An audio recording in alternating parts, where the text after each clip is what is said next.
الحمد لله رب العالمين والصلاة والسلام على أشرف الأنبياء والمرسلين أما بعد فأعوذ بالله من الشيطان الرجيم من همزه ونفخه ونفثه بسم الله الرحمن الرحيم رب اشرح لي صدري ويسر لي أمري واحلل عقدة من لساني يفقه قولي اللهم انفعنا بما علمتنا وعلمنا ما ينفعنا وزدنا علما فبشر عبادي الذين يستمعون القول فيتبعون أحسنه أولئك الذين هداهم الله وأولئك هم أولو الألباب أعوذ بالله من الشيطان الرجيم بسم الله الرحمن الرحيم فإذا قرأت القرآن فاستعذ بالله من الشيطان الرجيم فإذا قرأت القرآن پس جب آپ قرات کریں قرآن کی فاستعذ باللہ تو آپ پناہ مانگ لیا کریں، پناہ میں آ جایا کریں،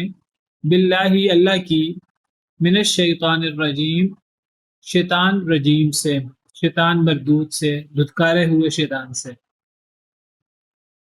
فَإِذَا قَرَأْتَ الْقُرْآنَ بس جب آپ قرات کریں قرآن کی، جب آپ قرآن پڑھیں، فَاسْتَعِذْ بِاللَّهِ تو پناہ طلب کر لیا کریں۔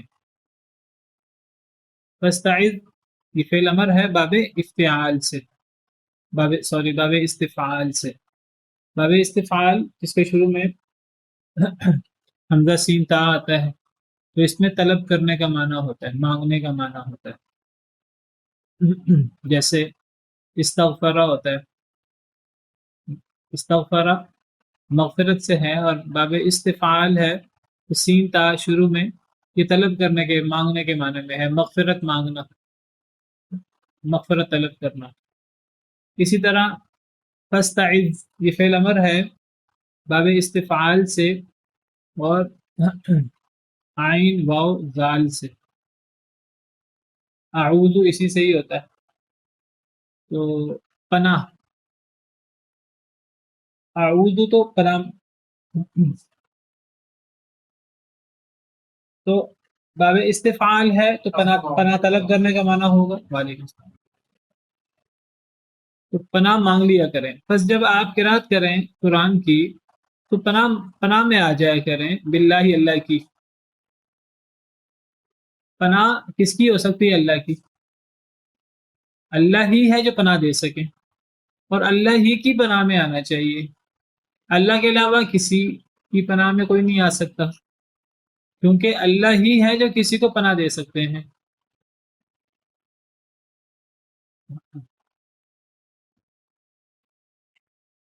جب انسان کسی سے مدد مانگے تو صرف اللہ سے مدد مانگنی چاہیے، جب انسان کسی سے پناہ مانگے تو صرف اللہ سے ہی پناہ مانگنی چاہیے، اللہ کی پناہ میں ہی آنا چاہیے۔ ہاں، اللہ سے کس کی پناہ میں؟ ہر انسان اللہ کی پناہ میں آ جائے ہر شریر چیز کے شر سے۔ تو یہاں چونکہ شیطان کی بات ہو رہی ہے تو شیطان کے شر سے بھی اللہ کی پناہ میں آنا چاہیے۔ تو جب آپ قرآن کی تلاوت کریں تو پناہ طلب کر لیا کریں اللہ کی شیطان مردود سے۔ اور رجیم کا مطلب مردود، رجیم رجم سے ہے، رجم کا تو پتھر مارنا، دور کسی کو پتھر مار کے دھتکار دینا، دور کر دینا، تو الشیطان الرجیم دھتکارا ہوا شیطان۔ جب آپ قرآن پڑھیں تو اللہ کی پناہ میں آ جایا کریں، اللہ کی پناہ لے لیا کریں شیطان مردود سے۔ تو یعنی قرآن کریم کی تلاوت کریں تو اعوذ باللہ من الشیطان الرجیم پڑھ لیا کریں، شیطان سے اللہ کی پناہ میں آ جائے کریں۔ اب شیطان سے اللہ کی پناہ کیسے ہوگی؟ اس کے مختصر ترین الفاظ اعوذ باللہ من الشیطان الرجیم، یہ مختصر ترین الفاظ ہیں، اور بعض احادیث میں لمبے الفاظ بھی آئے ہیں، اعوذ باللہ السمیع العلیم من الشیطان الرجیم۔ تو ورنہ یہی الفاظ جو یہاں استعمال ہوئے ہیں بس یہاں امر کا صیغہ ہے، آپ پناہ میں آ جایا کریں باب استفعال سے۔ تو اگر ہم یہ جو امر ہے ہم اس امر کو اگر واحد متکلم بنا لیں باب استفعال کو چھوڑ کر مجرد سے تو اعوذ ہو جائے گا، آگے سارا وہی ہے، اعوذ باللہ من الشیطان الرجیم۔ تو یہ گویا کہ مختصر ترین الفاظ ہیں شیطان مردود کے شر سے پناہ کے لیے، اس کے وسوسوں سے، اس کی ریشہ دوانیوں سے پناہ کے لیے انسان اعوذ باللہ من الشیطان الرجیم پڑھ لے. یعنی مختصر ترین الفاظ اعوذ باللہ من الشیطان الرجیم ہے. ویسے بندہ اگر لمبے پڑھنا چاہے لمبے بھی پڑھ سکتا ہے، جیسے میں نے ذکر کیا اعوذ باللہ السمیع العلیم من الشیطان الرجیم بھی پڑھ سکتا ہے، اور اس سے بھی لمبا پڑھنا چاہے تو اعوذ باللہ السمیع العلیم من الشیطان الرجیم من ہمزہ ونفخہ ونفثہ یہ بھی پڑھ سکتا ہے. تو یہ امر کا صیغہ ہے، امر وجوب کے لیے ہوتا ہے. تو قرآن کریم کی تلاوت کرنے سے پہلے اعوذ باللہ پڑھنا ضروری ہے. بعض لوگ کیا کرتے ہیں کہ وہ بسم اللہ پڑھتے ہیں. بسم اللہ بھی پڑھنا چاہیے. کوئی بھی اہم کام ہو، احادیث مبارکہ سے پتہ لگتا ہے کوئی بھی اہم کام ہو تو اللہ کے نام کے ساتھ شروع کرنا چاہیے. تو لیکن اعوذ باللہ پڑھنا ضروری ہے. بسم اللہ کے بغیر گزارا ہو سکتا ہے، اگرچہ بسم اللہ بھی پڑھنی چاہیے. بسم اللہ کے بغیر گزارا ہو سکتا ہے لیکن اعوذ باللہ کے بغیر گزارا نہیں ہو سکتا. قرآن پڑھنا ہو تو پھر اعوذ باللہ من الشیطان الرجیم ضرور پڑھنا چاہیے. بسم اللہ پڑھ لی جائے تو بہت بہتر ہے.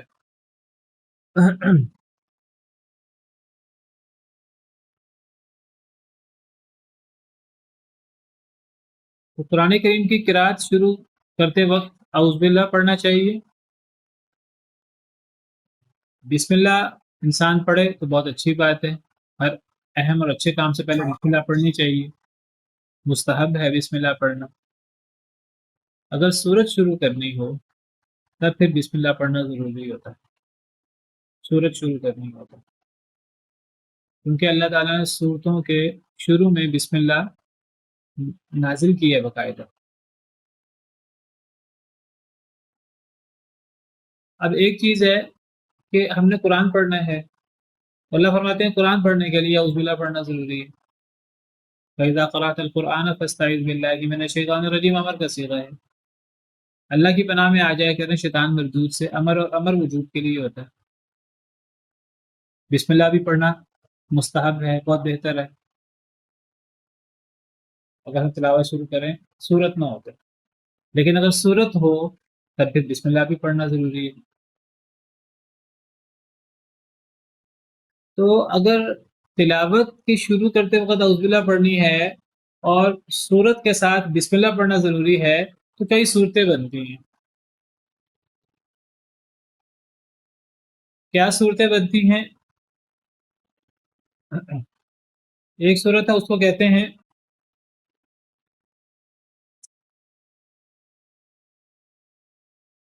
ابتدائے تلاوت، ابتدائے صورت.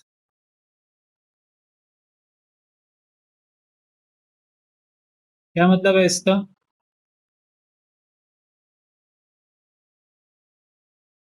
تلاوت بھی شروع کی ہے اور سورت بھی شروع ہو رہی ہے. ابتدائے تلاوت، ابتدائے صورت. اگر تلاوت کی بھی ابتدا ہے اور صورت کی بھی ابتدا ہے، شاباش، بالکل ٹھیک. تو اس صورت میں کیا ہے؟ اس صورت میں تعوذ اعوذ باللہ پڑھنا یہ بھی ضروری ہے اور بسملہ بھی ضروری ہے.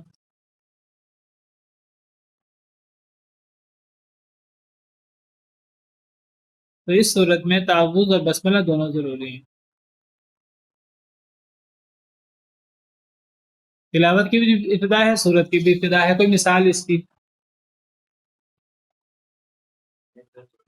مثلا میں تلاوت شروع کرنا چاہتا ہوں، مجھے قرآن کی تلاوت کرنی ہے تو میں سورہ فاتحہ سے تلاوت شروع کرنا چاہتا ہوں، یا میں مثلا سورہ اخلاص کی تلاوت کرنا چاہتا ہوں تو میں پڑھتا ہوں اعوذ باللہ من الشیطان الرجیم بسم اللہ الرحمن الرحیم قل هو اللہ احد اللہ الصمد لم یلد ولم یولد ولم یکن لہ کفوا احد.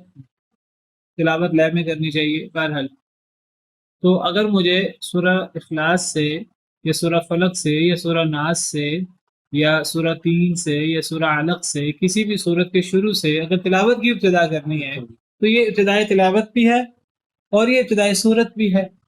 تو مجھے تعوذ اعوذ باللہ اور مجھے تعوذ کہہ لیں استعاذہ کہہ لیں، تو مجھے اعوذ باللہ پڑھنا اور بسم اللہ پڑھنا دونوں ضروری ہے۔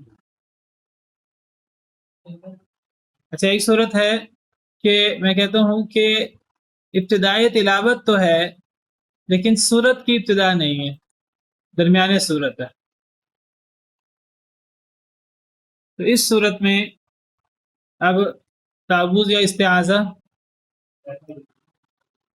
ضروری اور بسملہ پڑھنا چاہیے، مستحب ہے، پڑھنی چاہیے بسم اللہ بھی، اگرچہ صورت کا درمیان ہے، صورت کی ابتدا نہیں ہے، صورت کی ابتدا ہوتی تو بسم اللہ پڑھنا ضروری ہوتا۔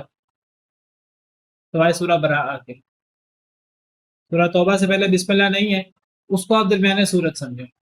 اگر سورہ توبہ کے شروع سے بھی شروع کرنا ہے اس سے پہلے بسم اللہ نہیں ہے۔ قرآن کی ایک واحد صورت ہے 114 صورتوں میں جس کی ابتدا میں بسم اللہ نہیں ہے، بسم اللہ نہیں اتری تو نہیں لکھی صحابہ کرام، تو اس کو آپ درمیانے صورت سمجھ لیں، یا آپ کہیں سے بھی کسی صورت کے درمیان سے شروع کرتے ہیں تلاوت۔ مثال کے طور پر آپ تلاوت شروع کرتے ہیں آیت الکرسی سے، آیت الکرسی سورہ بقرہ میں ہے اور سورہ بقرہ کی ابتدا نہیں ہو رہی اس سے، آپ یہاں سے تلاوت شروع کر رہے ہیں تو آپ اعوذ باللہ پڑھنا ضروری ہے، بسم اللہ پڑھنی چاہیے۔ آپ پڑھیں اعوذ باللہ من الشیطان الرجیم بسم اللہ الرحمن الرحیم اللہ لا الہ الا هو الحی القیوم، بسم اللہ پڑھنی چاہیے۔ لیکن اگر آپ بسم اللہ نہیں پڑھتے جائز ہے، آپ پڑھ سکتے ہیں اعوذ باللہ من الشیطان الرجیم اللہ لا الہ الا هو الحی القیوم۔ یہ حکم ہے کب؟ جب ابتدائی تلاوت ہو، درمیانے صورت ہو۔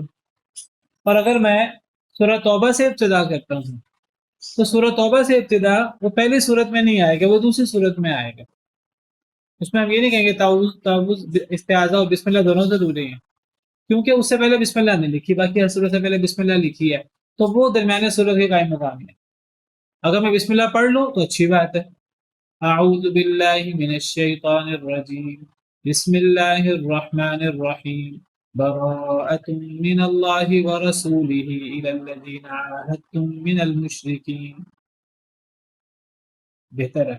لیکن اگر میں پڑھتا ہوں اعوذ باللہ من الشیطان الرجیم براءۃ من اللہ ورسولہ الی الذین عاہدتم من المشرکین، پھر بھی ٹھیک ہے۔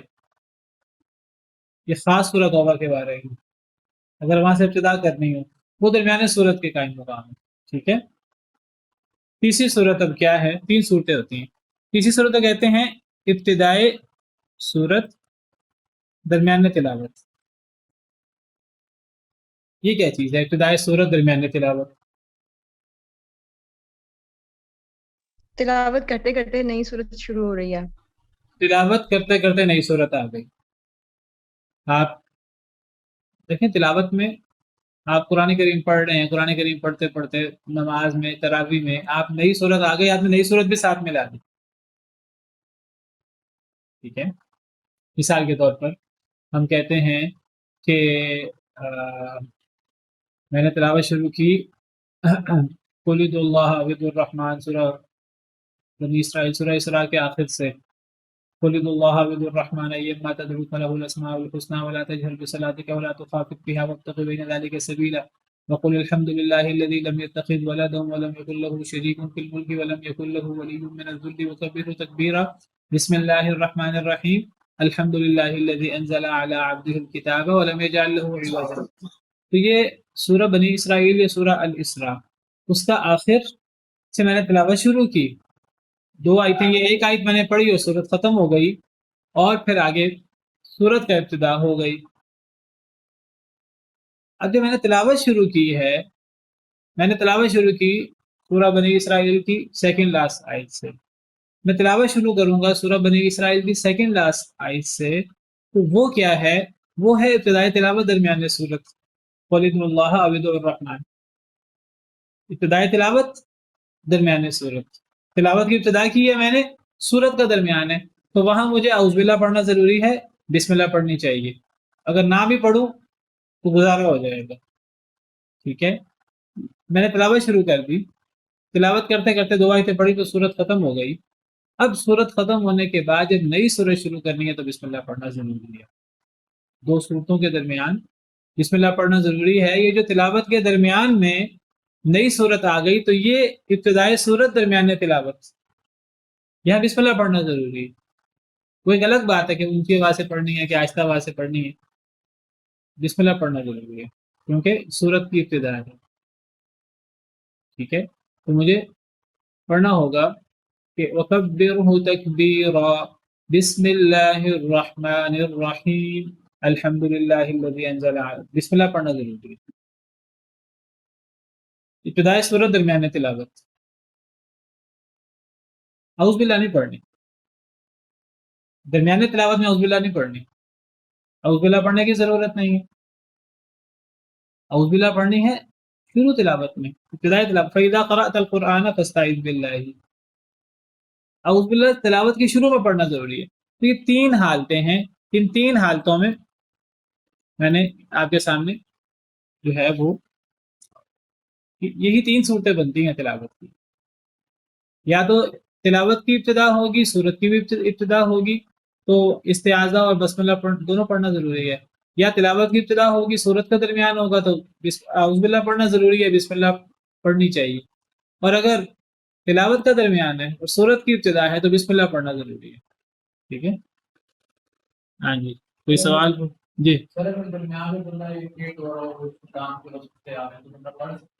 ہاں، پھر انسان دوبارہ اگر انسان کچھ دیر رک جاتا ہے تو پھر دوبارہ نئے سرے سے ابتدائی تلاوت ہو جائے گی. باقی قرآن پڑھتے پڑھتے شیطان کے وسوسے آنے کا مطلب نہیں بنتا. قرآن پڑھتے پڑھتے انسان کی توجہ قرآن کی طرف ہونی چاہیے. اچھا جی، فَإِذَا قَرَأْتَ الْقُرْآنَ فَاسْتَعِذْ بِاللَّهِ. جب قرآن پڑھو تو اللہ کی پناہ میں آ جائے کرو شیطان مردود سے. اعوذ باللہ من الشیطان الرجیم پڑھ لیا کرو. قرأت یہ کون سا فعل ہے؟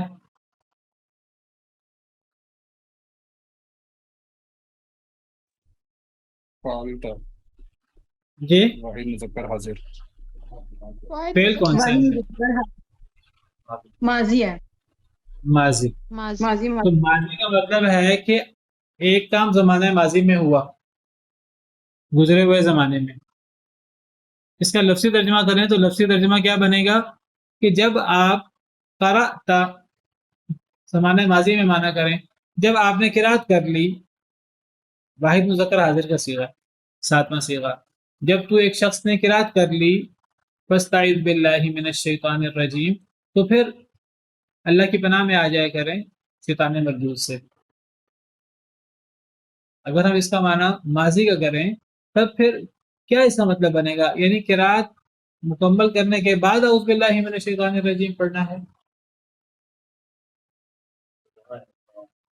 نہیں سر، جو مضارع ہوتا ہے وہ مستقبل اور حال کو ساتھ لے کر چلتا ہے، تو اس وجہ سے اگر میں مضارع ہوتے ہیں تو یہ تو ماضی ہے نا، ہم ماضی کی بات کر رہے ہیں.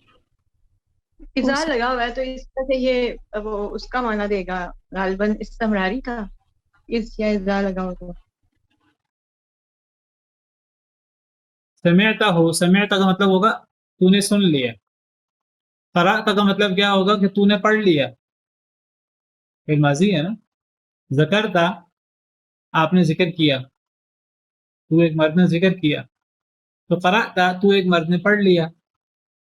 کیا معنی کریں گے؟ اگر ہم ماضی میں معنی کریں پھر تو معنی بنے گا جب آپ قرات کر لیں تو پھر آپ اعوذ باللہ پڑھ لیں. تو اذا، علماء کہتے ہیں اذا جب آ جائے تو پھر اس کے بعد فعل ماضی آئے تو اس سے پہلے پھر جو ہے وہ اردت محذوف ہوتا ہے. یعنی فَإِذَا قَرَأْتَ الْقُرْآنَ اصل عبارت کیا ہے؟ فَإِذَا أَرَدْتَ أَن تَقْرَأَ الْقُرْآنَ. یعنی فَإِذَا قَرَأْتَ الْقُرْآنَ کا مطلب یہ نہیں جب آپ قرات کر چکو قرآن کی تو اعوذ باللہ پڑھ لو. پھر اعوذ باللہ پڑھنے کا فائدہ، اعوذ باللہ تو پڑھنی تھی شیطان کو دور کرنے کے لیے، کیونکہ شیطان درمیان میں رہا تو پھر تو اعوذ باللہ قرات کرنے کے بعد اعوذ باللہ پڑھنے کا کیا فائدہ ہوا؟ قرات سے پہلے اعوذ باللہ پڑھنی ہے. تو اذا کے بعد جب فعل ماضی آئے تو پھر یہ ایک انداز ہے عربی زبان میں، تو پھر گویا کہ یہاں محذوف ہوتا ہے فَإِذَا أَرَدْتَ أَن تَقْرَأَ. اصل عبارت یہ ہے، یعنی گویا کہ جب آپ ارادہ کریں کہ آپ قرآن پڑھیں، یہاں ہمیں محذوف نکالنا پڑے گا. اور یہ عربی زبان میں بڑا مشہور عربی زبان کا ایک انداز ہے فصاحت و بلاغت کا، اس کو عرب سمجھتے ہیں. کوئی عرب یہ نہیں کہتا کہ اس آیت کریمہ کا مطلب یہ ہے کہ قرات کرنے کے بعد اعوذ باللہ پڑھو. اور اس کی بہت ساری مثالیں لغت عرب میں اور قرآن کریم میں اور مقامات پر بھی موجود ہیں. مثال کے طور پر کوئی اور مثال اگر آپ کے ذہن میں ہو، قرآن کی ایک آیت ہے یا ایھا الذین آمنوا اذا قمتم الى الصلاۃ فاغسلوا وجوہکم وایدیکم الى المرافق. وضو کی آیت ہے. اس آیت میں وضو کو بھی حکم ہے اور اس آیت میں تیمم کو بھی حکم ہے. اگر پانی نہ ہو تو انسان تیمم کر لے. تو یا ایھا الذین آمنوا اذا قمتم، اے ایمان والو، اے وہ لوگوں جنہیں ایمان کا دعویٰ ہے، اذا قمتم الی الصلاۃ، قمتم فعل ماضی ہے. اذا قمتم الی الصلاۃ اگر ہم فعل ماضی کا معنی کریں تو مطلب ہوگا جب تم نماز کے لیے کھڑے ہو چکو، جب نماز کے لیے کھڑے ہو جاؤ، کھڑے ہو چکو، تو پھر تم کیا کیا کرو؟ پھر تم چہرے دھو لیا کرو، اپنے ہاتھوں کو دھو لیا کرو کونیوں تک، سر کو مسح کر لیا کرو، پاؤں کو دھو لیا کرو. وضو کے فرائض کا ذکر ہو رہا ہے. مین موٹے موٹے جو ارکان ہیں، جو فرائض ہیں، اس کا ذکر ہو رہا ہے وضو کے.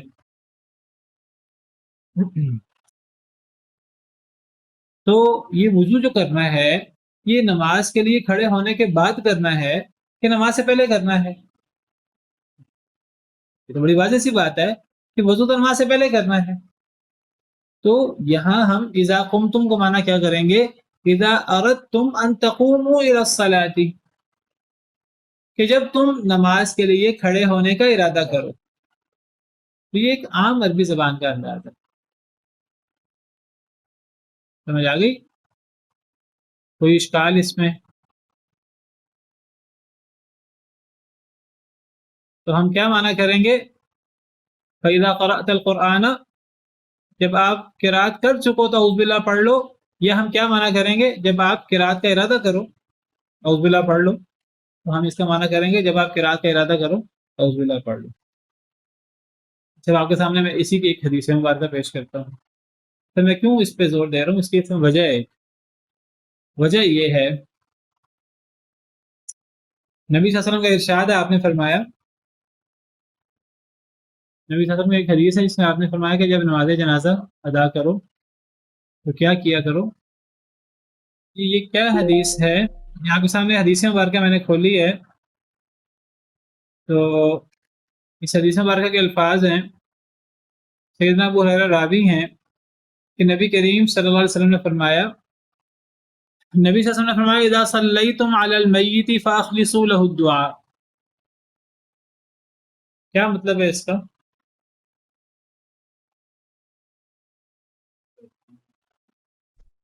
جب تم میت پر نماز پڑھنے لگو تو دین کی نماز جنازہ پڑھنے لگو تو پھر خالص ہو کے اس کے لیے دعا کرو. بہت خلوص کے ساتھ دعا کرو. یعنی انسان اتنے خلوص کے ساتھ دعا کرے اپنے بھائی کے لیے کہ انسان یہ تصور کرے کہ اگر میں میت کے طور پہ پڑا ہوں تو لوگ میرے لیے خلوص سے دعا کریں. تو جتنی انسان کو دعا کی ضرورت ہے انسان اپنے بھائی کے لیے اتنی خلوص سے دعا کرے. یہ مسلمان کا مسلمان پر حق ہے. واضح ہے نا یہ حدیث مبارکہ. اب بعض لوگ اس کا کیا معنی کرتے ہیں؟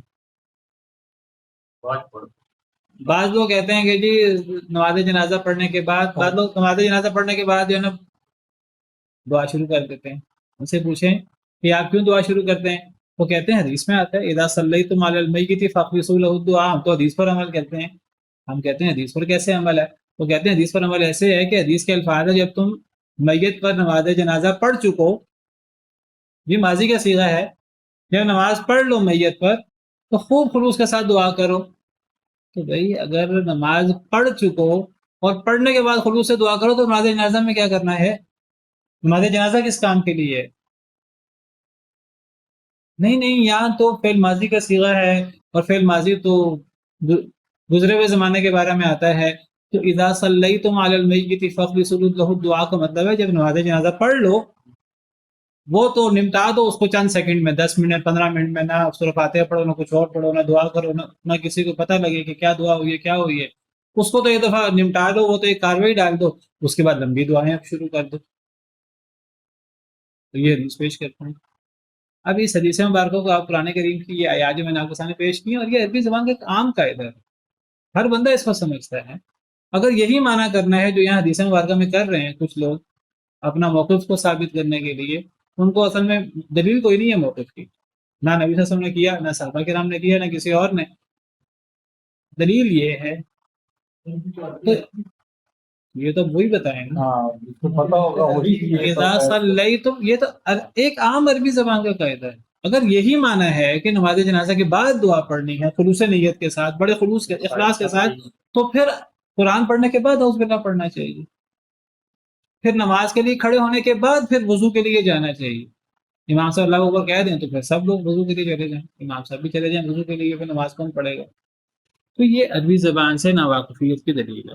اسی طرح اذا صلیتم علی المیت کا مطلب ہوگا اذا اردتم ان تصلوا علی المیت فاخلصوا له الدعاء، جب تم میت پر نماز جنازہ پڑھنے کا ارادہ کرو تو خلوص کے ساتھ دعا کیا کرو، یعنی یہ دعا پڑھنی ہے نماز جنازہ میں۔ نماز جنازہ کس کام کے لیے ہو رہی ہے؟ وہ دعا کے لیے تو ہو رہی ہے، اس میں اس انداز سے دعا کیا کرو، اور یہی سمجھ آتی ہے ہر بندے کو، کامن سینس کی بات ہے کہ نماز جنازہ ہی تو دعا ہے، تو اس میں دعا کرنی ہے۔ خاص طور پر پہلے سورہ فاتحہ اور سورت میں لاتے ہیں، سورہ فاتحہ دعا ہے، پھر درود پڑھتے ہیں، درود سے دعا قبول ہوتی ہے، درود کے بعد دعا قبول نہیں ہوتی، اور تیسری تکبیر کے بعد دعائیں ہوتی ہیں۔ خلوص کے ساتھ جتنے خلوص سے دعا کر سکیں تو دعا کریں، اور اس انداز سے دعا کریں کہ جیسے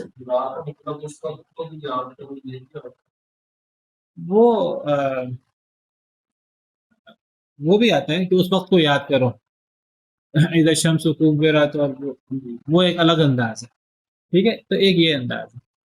تو یہاں ہم فعل ماضی کے معنی نہیں لے سکتے کہ جی گزرے ہوئے زمانے کی بات ہو رہی ہے، ٹھیک ہے؟ یعنی اس کا کوئی دلیل نہیں ہے۔ جب اس کی دلیل نہیں ہے، یہ بھی نبی صلی اللہ علیہ وسلم نے نہیں کیا، صحابہ کرام نے نہیں کیا، تو نماز جنازہ پڑھنے کے بعد وہاں دعا کریں، قبر کے اوپر دفنانے کے بعد دعا کرنا مسنون ہے، وہاں اس کے لیے الگ سنت موجود ہے نبی صلی اللہ علیہ وسلم کی۔ جہاں نبی صلی اللہ علیہ وسلم نے نہیں کیا اور آپ صلی اللہ علیہ وسلم کے عزیز بھی فوت ہوئے، صحابہ کرام کے عزیز فوت ہوئے، نبی صلی اللہ علیہ وسلم نے پوری تعلیمات دی ہیں، ان تعلیمات کو چھوڑ کر اپنی طرف سے اضافے کر لینا یہ صحیح نہیں ہے۔ تو جب تم قرآن کی قرات کرنے کا ارادہ کرو تو پھر اعوذ باللہ پڑھ لیا کرو۔ اعوذ باللہ پڑھنا بہت ضروری ہے، اس لیے کہ اعوذ باللہ پڑھیں گے تو پھر شیطان وسوسے نہیں ڈال سکے گا۔ یہ جو خریدا آپ کو یہ قرآن بس کا بھی مجھے بھی مطلب ہے ہم سے جو لانا چاہتے ہیں نہیں، وہ تو ہے جب قرآن پڑھا جا رہا ہے تو پھر جب شروع ہوا ہو تو پھر آپ جب سنو تو کتاب سے بس تمیع لہو، جب قرآن کی قرات ہو رہی ہے تو آپ اس کو غور سے سنو۔ جی جی، قرآن پڑھا جائے تو انسان کو خاموش ہونا چاہیے، انسان کو باتیں نہیں کرنی چاہیے۔ یہ مطلب تو کہ قرآن کا پڑھا ہو رہا ہے، قرآن کی تلاوت شروع ہو گئی ہے تو لہٰذا اہتمام کر دی جائے تو مطلب ہوگا نہیں، اصل میں وہ تو ایک معروف کا صیغہ ہے نا، فَإِذَا قَرَأْتَ الْقُرْآنَ، تو وہاں ہم کہتے ہیں فَإِذَا أَرَدْتَ أَن تَقْرَأَ، وَإِذَا قُرِئَ الْقُرْآنُ میں ہم أَرَدْتَ أَن تُقْرَأَ تو نہیں ہوگا نا، جب قرآن پڑھا جا رہا ہے وہاں یہ معنی ہوگا جب قرآن پڑھا جا رہا ہے تو اس کو غور سے سنو، ٹھیک ہے؟ إِنَّهُ لَيْسَ لَهُ سُلْطَانٌ عَلَى الَّذِينَ آمَنُوا، بے شک وہ یعنی شیطان، لَيْسَ لَهُ سُلطَانٌ نہیں ہے اس کے لیے کوئی غلبہ، سلطان غلبہ، زور، سلطنت بھی اسی سے ہی ہوتا ہے، سلطان حاکم کو کہتے ہیں کیونکہ اس کا غلبہ ہوتا ہے، اس کی حکومت ہوتی ہے۔ دلیل کو بھی سلطان کہتے ہیں۔ بہرحال یہاں سلطان سے مراد غلبہ ہے کیونکہ دلیل کی بھی بڑی قوت ہوتی ہے، یہاں سلطان سے مراد غلبہ ہے۔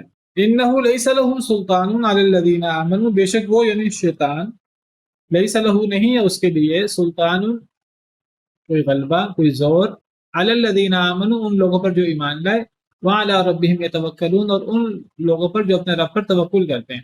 جو لوگ اللہ پر ایمان لائے اور اپنے رب پر توکل کرتے ہیں، تو جو لوگ اللہ پر ایمان لائے اور اللہ پر اپنے رب پر توکل کرتے ہیں، شیطان کا ایسے لوگوں پر غلبہ نہیں ہو سکتا، شیطان کے ایسے لوگوں پر زور نہیں چل سکتا، شیطان ایسے لوگوں کو آرام سے ان پر قابو نہیں پا سکتا، ان کو اپنے وسوسوں میں دھوکہ میں نہیں ڈال سکتا۔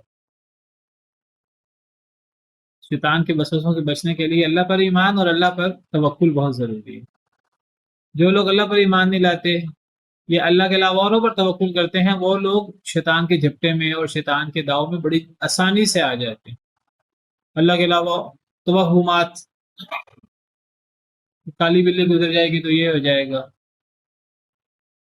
پرندہ اگر اڑے گا تو یہاں سے یہاں جائے گا تو یہ ہو جائے گا، یہاں سے یہاں جائے گا تو یہ ہو جائے گا، فلاں ہوگا تو یہ ہو جائے گا، وہ ہوا چلے گی تو یہ ہو جائے گا، کوا کائیں کائیں کرے گا تو یہ ہو جائے گا، مجھے خارش ہوگی تو یہ ہو جائے گا۔ تو یہ توہمات، یہ پھر شیطان کو حاوی ہونے کا موقع ملتا ہے۔ ان توہمات کی کوئی حیثیت نہیں ہے ہماری شریعت میں، کالی بلی اور ان چیزوں کی، یہ ہمارے ہاں نہیں ہے، یہ ہندوؤں کے ہاں ہے۔ ہمارے ہاں یعنی وہ پرندہ اڑ کے دائیں طرف جائے بائیں طرف جائے، اس کا ہماری قسمت سے کیا تعلق ہے؟ کوئی تعلق نہیں ہے۔ عرب لوگوں کے ہاں پرندہ اڑنے پر اس کو قاعدہ طیارہ کہتے تھے، طائر پرندے کو کہتے ہیں۔ پرندہ اڑے گا، یہاں جائے گا تو ترقی ہو جائے گی، فائدہ ہو جائے گا، یہاں جائے گا تو بس آپ یہ کام کرنا چھوڑ دو، اس کام میں نقصان ہوگا۔ تو یہ اس قسم کے توہمات اور اس قسم کی بدشگونی، جو بندہ ایک کام کرنا چاہتا ہے، سفر کرنا چاہتا ہے، کوئی کاروبار کرنا چاہتا ہے، کوئی رشتہ کرنا چاہتا ہے، اس نے پرندہ اڑتا دیکھ لیا، کالی بلی گزر گئی، پرندہ اس نے اڑتا دیکھ لیا، پرندہ دائیں طرف مڑ گیا یا بائیں طرف مڑ گیا، اس نے کہا چونکہ بائیں طرف مڑ گیا مجھے یہ کام نہیں کرنا، اگر میں یہ کام کروں گا تو نقصان ہوگا۔ اگر ایک بندہ لوٹ جائے تو یہ شرک ہے، اللہ معاف کرے، نبی صلی اللہ علیہ وسلم نے اس کو شرک قرار دیا، شریک۔ یہ چیزیں، ایسی چیزوں پر شیطان جو ہے اس کو بڑا موقع ملتا ہے توہمات کے ذریعے قابو پانا۔ اور اس سے بچنے کا کیا ذریعہ ہے؟ اللہ پر ایمان اور اللہ پر توکل۔ اللہ کے علاوہ کوئی چیز مجھے نقصان نہیں دے سکتی۔ وَاعْلَمْ أَنَّ الْأُمَّةَ لَوِ اجْتَمَعَتْ عَلَىٰ أَن يَنفَعُوكَ لَا يَنفَعُوكَ إِلَّا بِشَيْءٍ قَدْ كَتَبَهُ اللَّهُ لَكَ، او كما قال علیہ الصلوۃ والسلام۔ نبی صلی اللہ علیہ وسلم نے سیدنا ابن عباس کو سکھایا، جب حضرت ابن عباس آپ کے پیچھے بیٹھے تھے،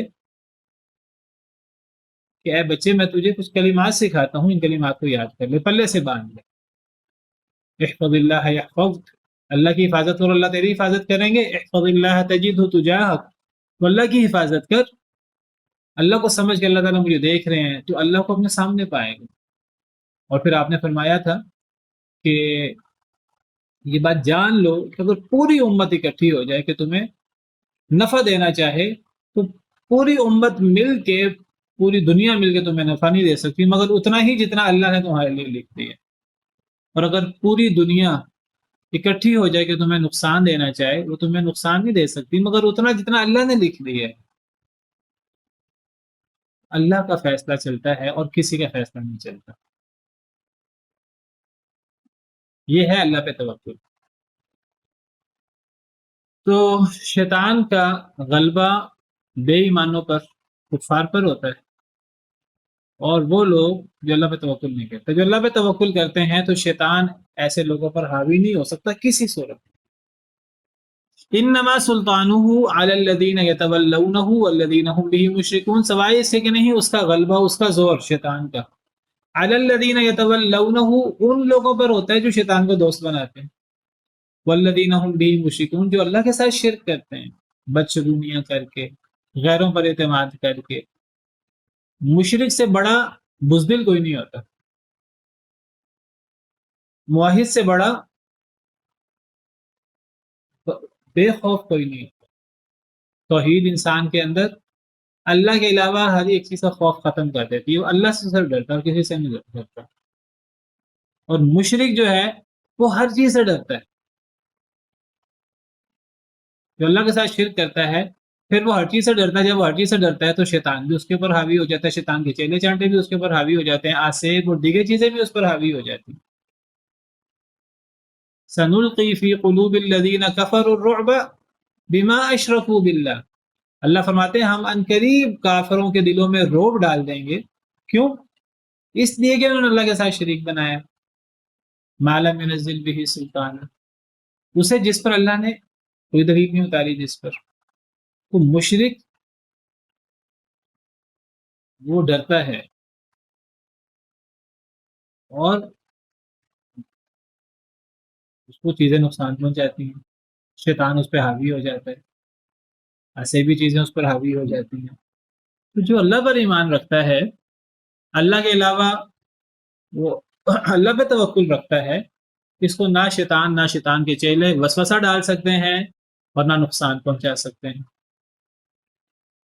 تو شیطان کا غلبہ ان لوگوں پر ہوتا ہے جو شیطان کو دوست بناتے ہیں اللہ کو چھوڑ کر. یعنی شیطان اپنے ہی دوستوں پر اور اپنے ہی ماننے والوں پر شیطان حاوی ہو جاتا ہے، اور شیطان انہیں تنگ کرتا ہے، انہیں ڈراتا ہے. اور ان لوگوں پر شیطان کا غلبہ ہوتا ہے جو اللہ کے ساتھ شرک کرتے ہیں. وَإِذَا بَدَّلْنَا آيَةً مَكَانَ آيَةٍ وَاللَّهُ أَعْلَمُ بِمَا يُنَزِّلُ قَالُوا إِنَّمَا أَنْتَ مُفْتَرٍ. اگر آپ نے اسیبی چیزوں سے بچنا ہے، اگر آپ نے دشمنوں سے بچنا ہے، اگر آپ چاہتے ہیں کہ بزدلی ختم ہو جائے اور قوت پیدا ہو جائے اور اللہ کی مدد حاصل ہو جائے، تو اس کا طریقہ کیا ہے؟ اس کا طریقہ اللہ پر ایمان اور توحید. جتنا اللہ پر ایمان ہوگا، اللہ پہ توکل، توحید کی جو توکل، یہ بھی توحید کی بڑی علامت ہے، صرف اللہ پہ توکل. اصل میں یقین ہے، ہمارا یقین اور ہمارا ایمان. جتنا ہمارا ایمان اور یقین ہوگا اللہ پر اور اللہ کی آیات پر، اتنا شیطان اور شیطانی وسوسے اور شیطانی چیلے چانٹے یہ ہم سے دور ہو جائیں گے. اسی لیے قرآن کے بارے میں کہا جاتا ہے کہ قرآن شفا ہے، سینے کے لیے بھی شفا ہے، سینے کی بیماریوں کے لیے، جسمانی بیماریوں کے لیے، لیکن اس کے لیے ایمان اور یقین بہت ضروری ہے.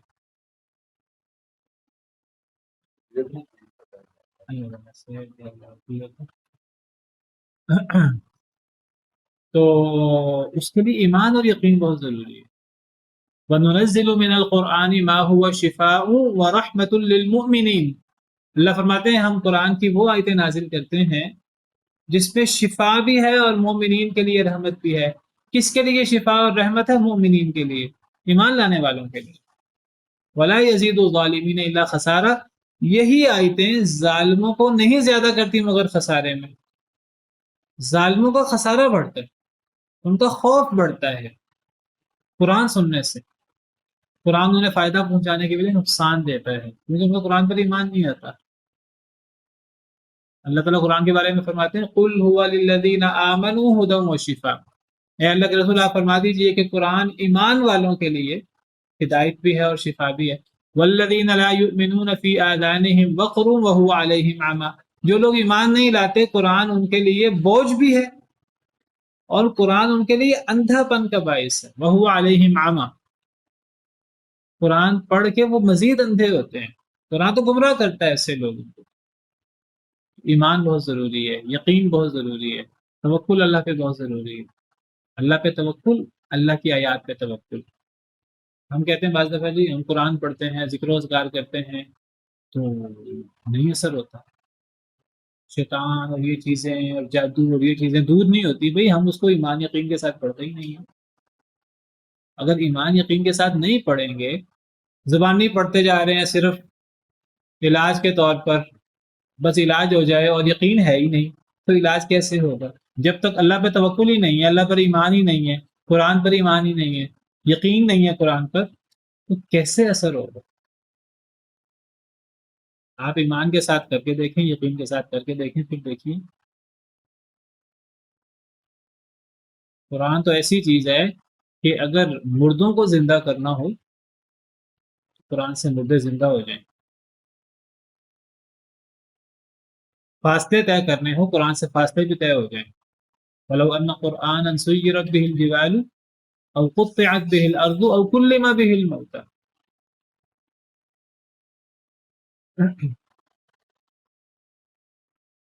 پہاڑ چل پڑے باقاعدہ. قرآن تو اتنی اثر انگیز کتاب ہے. لو انزلنا هذا القرآن على جبل لرأيته خاشعا متصدعا. بات دور نکل گئی. تو شیطان کے وسوسوں سے بچنے کے لیے اللہ پر ایمان اور اللہ پر توکل بہت ضروری ہے. اللہ پر ایمان میں اللہ کی آیات پر ایمان، یقین بہت ضروری ہے. ہم نبیوں کے اور نیک لوگوں کے قصے پڑھتے ہیں، ہم دیکھتے ہیں وہاں اثر ہوتا ہے ان چیزوں کا، ہمارے ہاں اثر نہیں ہوتا. اصل میں اللہ کی آیات وہی ہے، قرآن وہی ہے. وہ ایمان یقین کے ساتھ کرتے تھے، توکل کے ساتھ کرتے تھے. ہم تو اب جب نبی صلی اللہ علیہ وسلم، آپ اور ابو بکر موجود ہیں غار ثور میں، اب جب دشمن آ گئے تو کیا فرمایا تھا نبی صلی اللہ علیہ وسلم؟ حضرت ابو بکر جیسا شخص بھی ایک دفعہ، اب موقع ایسا تھا، حضرت ابو بکر کہتے ہیں کہ جی آج ہمیں کون بچائے گا، آج ہم کیسے بچیں گے، یہ تو ہمارے سر پہ آپ پہنچے ہیں، انہوں نے 100 اونٹ انعام رکھا ہوا ہے، یہ ہمیں کیسے چھوڑیں گے، کبھی بھی نہیں چھوڑیں گے. تو نبی صلی اللہ علیہ وسلم نے کیا فرمایا؟ یعنی وہ ایمان اور یقین کی بات ہے نا. جب ایمان یقین آ جاتا ہے پھر شیطان اور شیطانی قوتیں اور ساری چیزیں ختم ہو جاتی ہیں. تو نبی صلی اللہ علیہ وسلم نے فرمایا تھا ما ظنک باثنین اللہ ثالثہما، ان دو کے بارے میں کیا گمان ہے جس کا تیسرا اللہ ہے. پھر اللہ نے مدد کی. جب ایک دشمن، نبی صلی اللہ علیہ وسلم لیٹے ہوئے تھے درخت کے نیچے، ایک دشمن تلوار آپ کی تلوار لے کر کہتا ہے آپ کو مجھ سے کون بچائے گا. تو ہمارے سامنے کوئی ایسا دشمن آ جائے تو ہمارا تو ایمان اور یقین نہیں ہے، لیکن نبی صلی اللہ علیہ وسلم نے اس ایمان اور یقین کے ساتھ فرمایا میرا اللہ بچائے گا. اللہ نے پھر بچایا. تو یہ تو جسمانی دشمن ہے، تو اسی طرح روحانی دشمن، سب سے بڑا دشمن ہمارا شیطان ہے. تو اللہ کے نام کے ساتھ شیطان کیسے مقابلہ کر سکتا؟ کبھی بھی نہیں کر سکتا. لیکن ہمارے ہاں، میں اصل میں یہ بات تھوڑی سی اس لیے کی ہے، ہمارے ہاں اب دیکھیے یہ جادو سے بڑی چیزیں زیادہ ہو گئی، اور کئی دفعہ یعنی ہم دیکھتے ہیں کہ جی قرآن پڑھتے ہیں تو اثر نہیں ہو رہا، سورہ بقرہ پڑھتے ہیں تو اثر نہیں ہو رہا، قل پڑھ رہے ہیں اثر نہیں ہو رہا، آیت الکرسی پڑھ رہے ہیں تو اثر نہیں ہو رہا. کبھی اللہ کے بارے میں، قرآن کے بارے میں بدگمانی کا شکار ہوں کہ آیات سے اثر نہیں ہوگا، یہ آیات تو زیادہ کر دیتی ہیں ان چیزوں کو. اصل میں ہم اس ایمان اور اس یقین کے ساتھ پڑھتے نہیں. اگر اس ایمان اور یقین کے ساتھ پڑھیں، یقین کے ساتھ پڑھیں، اور آپ دیکھیے اثر ہوتا ہے انشاءاللہ. تو شیطان کے غلبے سے بچنے کے لیے اللہ پر ایمان اور اللہ پر توکل بہت ضروری ہے. یہ مطلب ہے انہ لیس لہ سلطان علی الذین آمنوا وعلی ربہم یتوکلون. اور جو لوگ شیطان کے پیچھے لگتے ہیں، شیطان کی باتیں مانتے ہیں، تو ایسے لوگوں پر شیطان نے غالب ہی آنا. شیطان پھر ایسے لوگوں کو اپنے پیچھے لگا لیتا ہے.